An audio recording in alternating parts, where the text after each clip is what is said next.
Une journée porte ouverte dans le bureau de circonscription d'un député, c'est un événement. C'est surtout l'occasion pour un député de rencontrer les gens qui habitent et animent sa région, de mieux connaître leurs préoccupations et leurs intérêts.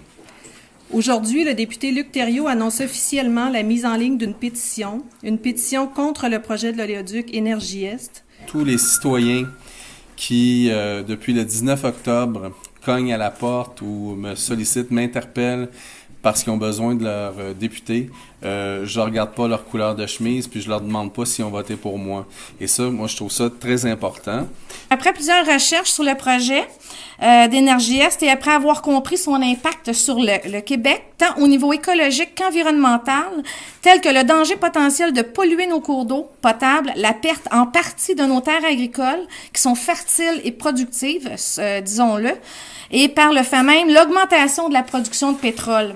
Donc, ça signifie qu'il va y avoir une hausse de gaz à effet de serre, puis que ça va augmenter, il va y avoir une recrudescence sur le voyagement de ce pétrole que, pour moi, j'appelle sale. C'est mon devoir de mère de m'y opposer fermement, puis d'exiger que nos enfants aussi, qui aient le droit de vivre dans un air sain, de respirer l'air sain, puis de boire aussi de l'eau potable. Rappelez-vous, Pékin, cet été, c'était assez...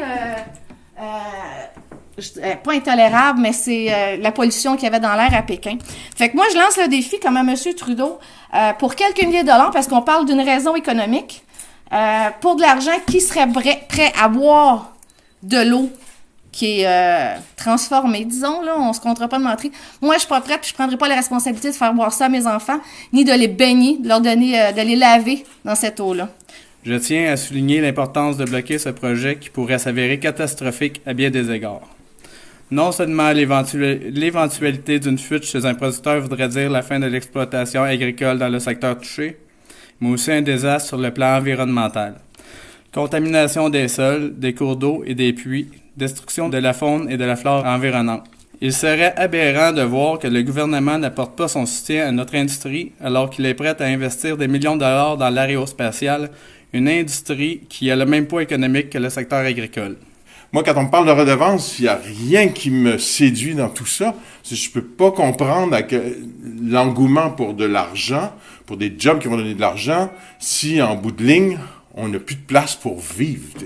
J'en veux un pays, mais un pays avec de l'eau. C'est l'eau, c'est l'environnement, c'est l'eau avec laquelle on va faire pousser nos légumes qu'on va manger.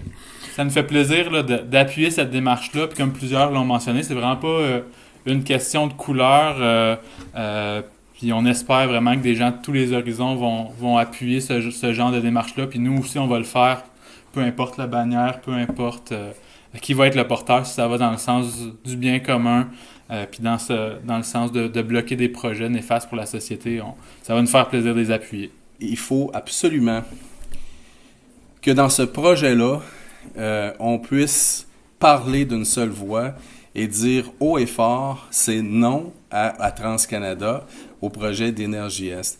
Il est temps qu'on se lève et je compte sur tous les Québécois de toutes les couleurs, en termes d'allégeance, sur tous les groupes engagés pour en partir d'autres s'il faut, puis qu'enfin on puisse se tenir debout, puis que le Québec puisse s'enligner pour un virage économique, puis qu'ils prennent un virage vert en matière d'économie, qu'on puisse enfin développer une économie du 21e siècle et non pas du 19e siècle.